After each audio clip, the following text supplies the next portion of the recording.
বাধা, অনেক কিছু বাধা। আজকেই দেখলেন সকালবেলা আপনি ছিলেন যে একজন হিন্দি চ্যানেল দিল্লি থেকে এসছে, সে আমাকে ল্যান্ড আইডেন্টিফাই করতে বলছে।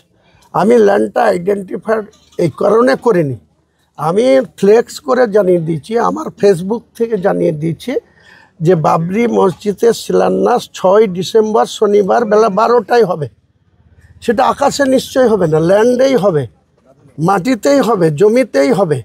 কিন্তু এদের এত ইন্টারেস্ট কি যে কোন জায়গায় হবে এখনই আমাদেরকে জানিয়ে দেন, এখনই আমরা সেখানে গিয়ে ছবি তুলব, এখনই আমরা সেখানে গিয়ে ল্যান্ডমার্কিং করে গোটা লোককে জানাবো। কোনো দরকার নেই।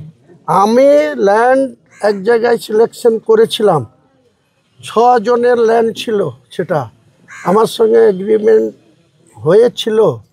তারপরে দেখা যাচ্ছে যে এই দুজন যে মুনাফেকের নাম করলাম, আর নাম নিতে ভালো লাগছে না, এই দুজন মুনাফেক মনে করছে চিরদিন বাঁচব আর চিরদিনই মমতা ব্যানার্জির দয়ায় এমএলএ হয়ে থাকবো। আগামী ইলেকশনে আগে সবার সাথে টার্গেট এই 2 মুনাফেককে আগে সাধারণ মানুষে পরিণত করব, মানুষ করবে, তারপরে অনেক কিছুর মোকাবেলা হবে। কাজেই আমরা ডোন্ট কেয়ার। আমি বলেছি 6 তারিখে হবে, বেলা 12টায় হবে। 2 লক্ষ বলেছি, আগামী দিনে বলছি লক্ষাধিক মানুষ আসবে, 2 লক্ষ হতে পারে, 4 লক্ষ হতে পারে। সময় আসলে আপনাদের সবাইকে ইনভাইট থাকলো। শনিবার 6 তারিখ বেলা 10টার মধ্যে ভেন্যুতে আপনাকে ডাকতে হবে না, ভেন্যু আপনাকে ডেকে নেবে। এলাকাবাসীদের কি বলবেন বাবরি মসজিদ নিয়ে? এলাকাবাসীকে সবাইকে বলবো আমাদের সমর্থন করতে। যারা মুসলমান তারা তো নিশ্চয়ই মসজিদ বানানোর জন্য তারা খুশিই হবে মন থেকে। কাজে আমাদের যে যেমন পারবে, অর্থ আমরা কোনো অমুসলিমের নেব না, আগেই বলেছি। মুখ্যমন্ত্রীর কাছেও দয়া চাইব না, কোনো অমুসলিমের কাছ থেকে কোনো মসজিদ বানানোর জন্য অর্থ সাহায্য নেব না। গোটা ভারতবর্ষের প্রচুর মানুষের, মুসলিম মানুষের পয়সা আছে। আমার যে বাজেট সেটা 125 কোটি টাকার প্রকল্প, ডিপিআর তৈরি হচ্ছে।